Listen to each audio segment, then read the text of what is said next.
प्यारे बच्चों, आज मैं आपको रेखा गणित के संबंध में जानकारी दे रहा हूं जो कि सभी कक्षाओं के लिए उपयुक्त है।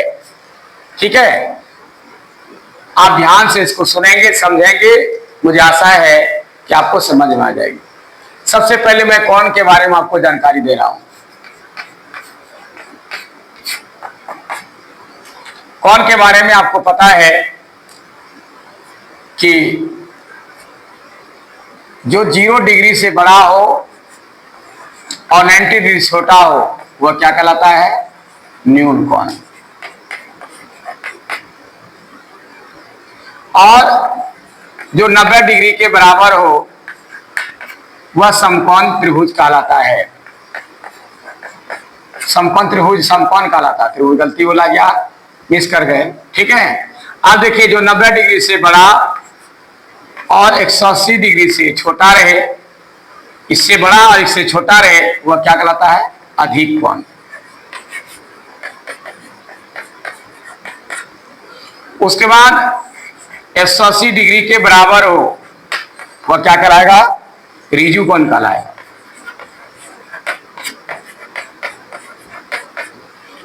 उसके बाद 180 डिग्री से बड़ा और 360 डिग्री से छोटा वह क्या कहलाएगा? आपका पुनर्युक्त कोण।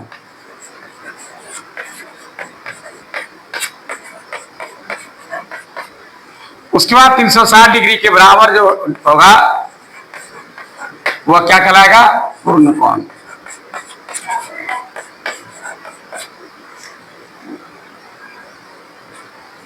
पूर्ण कोण कहलाता है। उसके बाद है पूरक कोण। वैसे दो कोण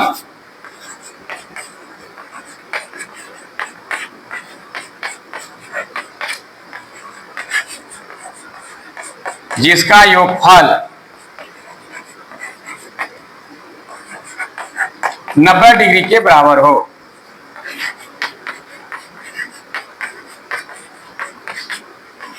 वह एक दूसरे का पूरक कोण कहलाता है।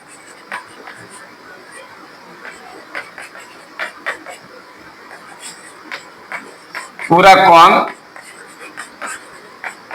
कहलाता है। मान लिया जाए 70 डिग्री का पूरक कोण करेगा तो 90 में घटा दीजिए, 20 डिग्री हो गया। यदि 20 डिग्री का कहेगा पूरक कोण तो 70 डिग्री का पूरक कोण 20 डिग्री हुआ। उसी तरह होता है ऋजु पूरक कोण। ऋजु पूरक कोण, ऋजु पूरक कोण का नाम दूसरा कोटि पूरक भी कहते हैं। ठीक है, तो ये जब 180 डिग्री जिस तरह ऋजु पूरक कोण था, वैसे दो कोण जिस तरह का वैसे दो कोण जिसका योगफल 90 डिग्री हो, ऋजु पूरक में क्या होगा? वैसे दो कोण जिसका योगफल 180 डिग्री के बराबर हो, वह एक दूसरे का क्या होगा? ऋजु पूरक हो जाएगा। ऋजु पूरक और ऋजु पूरक कोण कहलाएगा। यदि आपको कहेगा 120 डिग्री का ऋजु पूरक कितना होगा तो 180 में घटाइए इसको, 60 डिग्री होगा। कहेगा 60 डिग्री का ऋजु पूरक 120 होगा, यानी 60 का ऋजु पूरक 120, 120 का 60, ये ऋजु पूरक हुआ।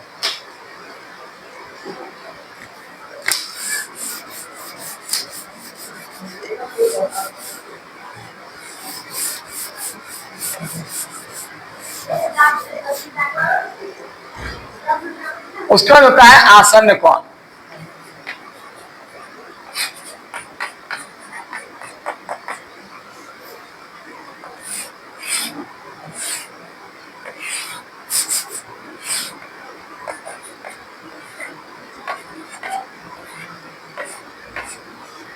अब आसन्न कोण किसको कहते हैं? वैसे दो कोण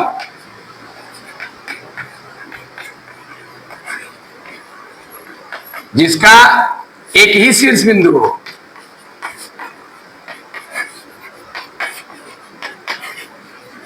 जिसका एक ही शीर्ष बिंदु हो, एक भुजा वैनिष्ठ हो,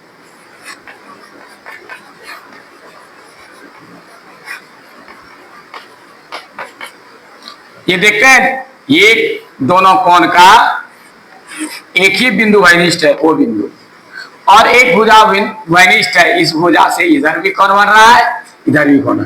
जिस भुजा से, जिस किरण से, जिस रेखा से दोनों तरफ कोण बने, वो रेखा क्या होता है, वैनिष्ठ होता है। तो एक भुजा वैनिष्ठ हो, शेष दो भुजाएं, ये जो शेष दो भुजाएं दिख रहे हैं वह उभयनिष्ठ के विपरीत हो, उभयनिष्ठ रेखा के विपरीत हो।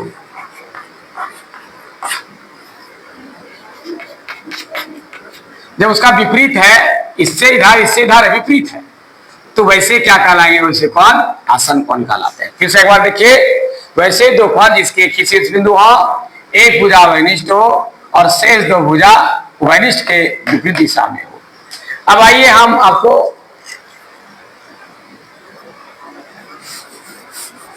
आसन कोण हो गया, रैखिक युग्म के बारे में बता रहे हैं।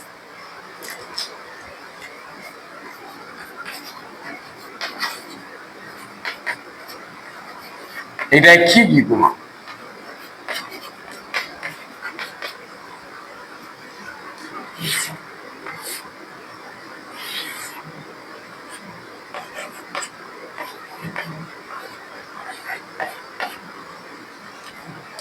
अब इसमें क्या है, वैसे दो कोण जिसका एक भुजा वैनिष्ठ हो, नहीं, जिसकी एक ही शीर्ष बिंदु हो, इसमें वही होगा, जिसका एक ही शीर्ष बिंदु हो, एक भुजा वैनिष्ठ हो, और इसमें क्या होगा, यहाँ था कि वैनिष्ठ के विपरीत दिशा में हो, यहाँ वैनिष्ठ नहीं बोलना है, यहाँ क्या बोलना है कि वैसे दो कोण जिसका एक ही शीर्ष बिंदु हो, एक भुजा वैनिष्ठ हो और शेष दो भुजा एक दूसरे का विपरीत हो, ये इधर तो ये इधर, अपने में ही एक दूसरे का विपरीत हो। यहाँ तो वैनिष्ठ का विपरीत हो, लेकिन यहाँ वैनिष्ठ से कोई मतलब नहीं है, यहाँ है शेष दो भुजा एक दूसरे के विपरीत हो। तो याद रखिएगा क्या होगा, जिसका एक ही शीर्ष बिंदु हो,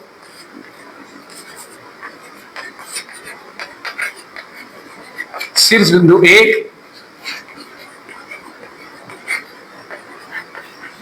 वैनिष्ठ भुजा एक, शेष भुजा क्या होगा, शेष दो भुजाएं एक दूसरे का विपरीत, एक दूसरे से विपरीत हो।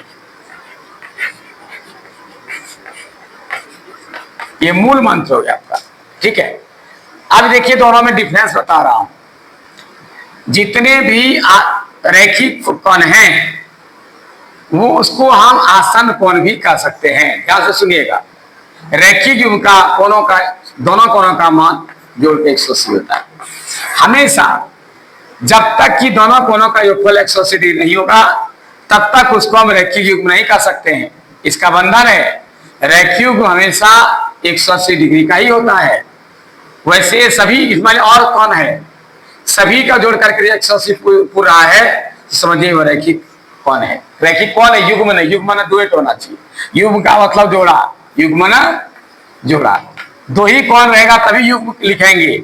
यदि आपको दो से अधिक है कौन तो सिर्फ रैखिक कौन कहेंगे। ये सब मिलकर के रैखिक कौन कहलाएगा, लेकिन सबका योगफल 180 डिग्री ही होना चाहिए। अब देखिए दोनों में डिफरेंस क्या है कि सभी आसन कोण यानी सभी रैखिक कोण आसन कोण कहा सकता है। सभी रैखिक युग्म को हम आसन कोण कह सकते हैं, लेकिन सभी आसन कोण को हम रैखिक युग्म नहीं कह सकते। यहां पर बंधन है, जिस आसन कोण के सभी कोणों का 180 हो गया या दोनों कोण का 180 हो गया तो वो आसन कोण भी कहा जा सकता है, इसको रैखिक युग्म भी कह सकते हैं। हम इसको आसन कोण भी कह सकते हैं और रैखिक कह सकते हैं, लेकिन इसको हम रैखिक युग्म नहीं कह सकते हैं। जिसका मान 180 डिग्री है वही रैखिक युग्म कहलाएगा, ठीक है। यानी आसन कोण हमेशा 180 डिग्री से कम होता है, यह याद रखिएगा।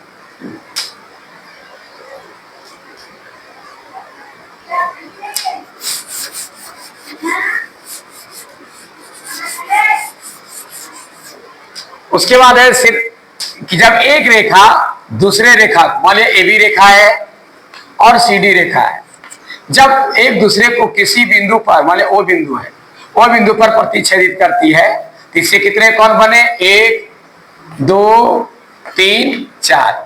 इस चारों कोण का नाम है शीर्षाभिमुख कोण।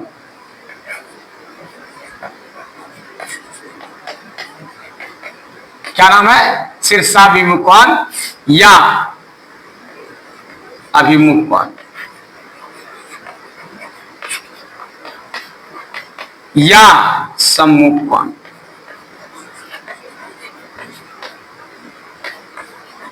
तीन नाम से इसको जाना जाता, शीर्षाभिमुख कोण, अभिमुख कोण या सम्मुख कोण। तो इसका नियम है कोण 1 बराबर कोण 3 और कोण 2 बराबर कोण 4। यदि एक रेखा दूसरे रेखा को किसी बिंदु पर प्रतिच्छेद करे तो उससे आमने सामने के कोणों का मान बराबर होता है। इसी को हम शीर्षाभिमुख कोण या अभिमुख कोण या सम्मुख कोण कहते हैं। तो यानी कोण 1 बराबर कोण 3, कोण 4 और कोण 2। यदि इसका मान 60 डिग्री है तो इसका मान कैसे निकलेगा? सीखिए आप। आपको ये पता है कि यदि हम इसको ढांप दें तो यह क्या बन गया? अभी तुरंत पढ़ा के रैखिक योग। रैखिक योग के कोण का मान 180 डिग्री होता है। 180 में इसको घटा दीजिए, इसका मान हो जाता है 120 डिग्री। अब इसका मांग रहा है तो ये दोनों कोण बराबर होता है, 120 डिग्री इसका मान होगा। ये आमने सामने कोण बराबर होता है, इसका मान 60 डिग्री होगा। इसी तरह आपको निकाला जाएगा। ठीक है, फिर से देखिए, एक रेखा दूसरे रेखा को किसी बिंदु पर प्रतिच्छेद करे उससे बने आमने सामने कोण शीर्षाभिमुख कोण या अभिमुख कोण या सम्मुख कोण कहलाता है। दोनों मान बराबर होता है, ये भी बराबर ये भी बराबर हुआ। मान लिया किसी भी कोण का मान दिया रहेगा, इसमें कितने रैखिक युग्म है? 1, ये दोनों कोण मिला के 2, ये दोनों कोण मिला करके 3, ये दोनों कोण मिला करके 4, ये दोनों कोण 4 रैखिक युग्म इसमें है। चारों में से किसी का मान, यदि इसका मान दिया इसका निकालना है, इतना जो इतना 180 होता है, 180 में 120 घटा इसका मान 60 डिग्री होगा। मान लिया इसी का 60 दिया है, इसका मांग रहा है, दोनों के ऊपर 180 होता है, 120 हो गया। यानी इसी को दिया इसका निकालना। देखिए अब जोड़िए 120 60 120 180 या 60 120 180 फिर इसको 180 फिर 180। ये आपका शीर्षाभिमुख कोण था या सम्मुख कोण जो कहिए।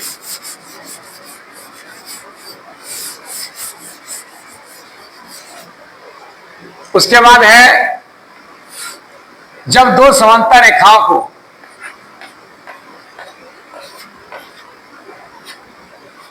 तीसरी रेखा प्रतिच्छेदित करे, PQ। ध्यान दीजिएगा, जब कोई दो सरल रेखा को न दो समांतर रेखाओं को, यानी AB समांतर CD है, ठीक है, और PQ एक प्रतिच्छेदी रेखा है। प्रतिच्छेदी किसको कहते हैं? जो छेद कर पार कर गया, ये छेद कर पार कर गया इस दोनों रेखा को। ठीक है, इसमें कितने कोण बने हैं? 1 2 3 4 5 6 7 8 कोण बना है। अब देखिए इसमें क्या नियम है। सबसे पहले क्या होगा, आपको ये पता है, ये शीर्षाभिमुख कोण अभी तुरंत पढ़ाए हैं। कोण 1 बराबर कोण 3, कोण 2 बराबर कोण 4। उसी तरह यहां एक रेखा दूसरे रेखा को किसी बिंदु पर काटे, आमने सामने कोण शीर्षाभिमुख कोण होगा। कोण 8 बराबर कोण 6 और कोण 7 और कोण 5। ये आपका आ गया शीर्षाभिमुख कोण।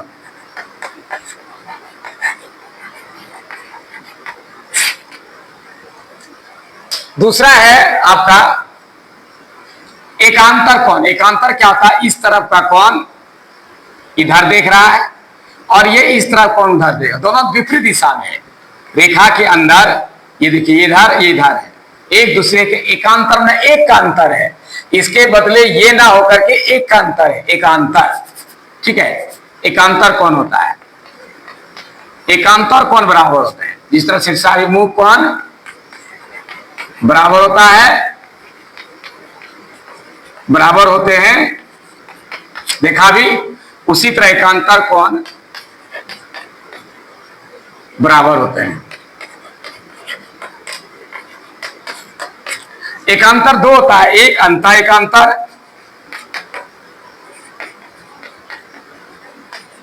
एक होता है बहिष एकांतर।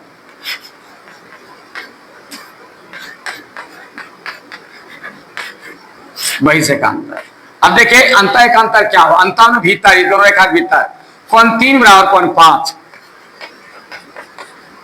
यदि इसका मान 60 है, इसका मान 60 होगा। कोण 4 और कोण 8, ये अंतः एकांतर हुआ। यदि इसका 120 है तो इसका 120 होगा मान। अब बहिष एकांतर क्या आता है, कोण 2 बाहर है, इस पार इधर कोण बराबर कोण 6 होगा, 6 होगा। यानी ये बहिष कोण है, ये दोनों बहिष, ये दोनों बहिष है। कोण 2 बराबर कोण 6, उधर से इधर का, इधर से इधर का। कोण 1 बराबर कोण 7, ये बहिष एकांतर कोण, ये कोण बराबर होते हैं। उसके बाद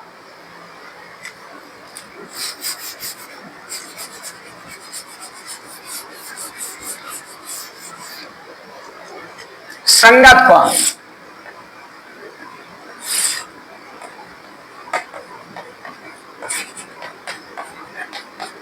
संगत होना क्या हुआ कि जो एक जैसा, एक ही तरफ चलने वाला संगत।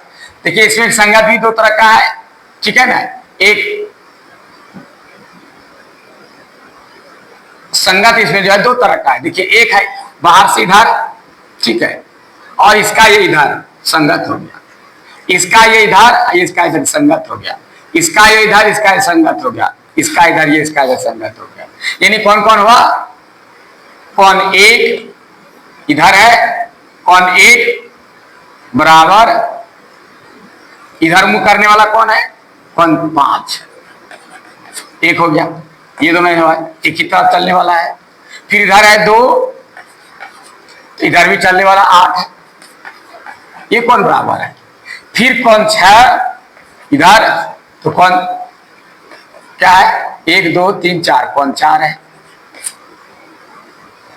ठीक है। फिर यहां क्या है, कोण 7 और कोण 3, कोण 3 बराबर कोण 7। ये संगत कोण है, ये और ये संगत, ये और ये संगत, ये और ये संगत, ये और ये संगत। कितना हो गया, 1, ये दोनों एक जोड़ा, फिर इधर एक जोड़ा, ठीक है, फिर इधर एक जोड़ा, फिर इधर जोड़ा है। 1 2 3 4 जोड़ा है, 1 2 3 4 जोड़ा। ये संगत कोण हो गया। संगत होना क्या, एक जैसा, यानी इधर मुंह करने वाला इधर मुंह, संगत कोण हो गया। फिर इधर मुंह करने वाला इधर मुंह करने वाला संगत हो गया। नीचे की तरफ मुंह करने संगत, नीचे की तरफ से संगत हो गया। इसको संगत कोण कहते हैं। ये संगत कोण का मान बराबर होता है। यदि इसका मान 75 डिग्री है तो इसका संगत ये है, इसका मान 75 डिग्री ही होगा, ठीक है। अब देखिए थोड़ा घिना गया, इसको फिर से बनाता हूं मैं साफ सुथरा।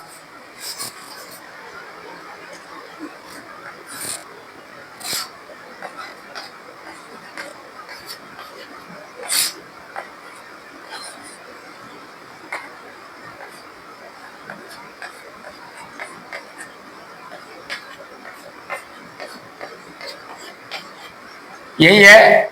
अब देखिए इसके बाद क्या होता है, एकांतर के बाद है बहिष कोण और अंतः कोण,